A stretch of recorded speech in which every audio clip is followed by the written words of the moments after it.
ਇਹ ਕਾਜ਼ੀ ਫਾਇਜ਼ੀ ਸਾਹਿਬ ਜਨਾਬ, ਇਹ ਜਿਹੜੇ ਬੈਂਚਰ ਬਣੇ ਸੀ ਮਿਡਲ ਟੈਂਪਲ ਦੇ ਅੰਦਰ,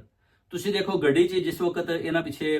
ਚੰਦ ਲੋਕ ਲੱਗਦੇ ਨੇ ਤੇ ਇਹ ਕਿਸ ਤਰ੍ਹਾਂ ਫਿਰ ਉਹ ਦੱਸਦੇ ਨੇ ਗੱਡੀ ਵਾਲੇ, ਜਿਹੜੀ ਆਪਣਾ ਪਾਕਿਸਤਾਨੀ ਹਾਈ ਕਮਿਸ਼ਨ ਤੋਂ ਜਿਹੜੀ ਗੱਡੀ ਆਈ ਸੀ, ਉਹਦਾ ਨੰਬਰ ਵੀ ਸੁਬਾਹ ਫਰੀਦ ਕੁਰੈਸ਼ੀ ਸਾਹਿਬ ਦੱਸ ਰਹੇ ਸੀ, ਜਿਹੜੇ ਆਪਣਾ 에ਅਰਵਾਈ ਦੇ ਐਂਕਰ ਪਰਸਨ ਨੇ, ਉਹ ਦੱਸਦੇ ਨੇ ਕਿ ਗੱਡੀ ਜਿਸ ਉੱਥੇ ਪਹੁੰਚਦੀ ਹੈ ਨਾ ਤੇ ਗੱਡੀ ਖਾਲੀ ਹੁੰਦੀ ਹੈ।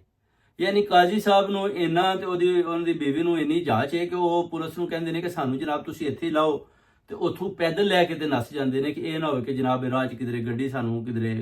ਪਿੱਛਾ ਕਰਕੇ ਸਾਨੂੰ ਗੱਡੀਆਂ 'ਚੋਂ ਨਾ ਕਿਧਰੇ ਉਤਾਰ ਲਿਆ ਜਾਏ।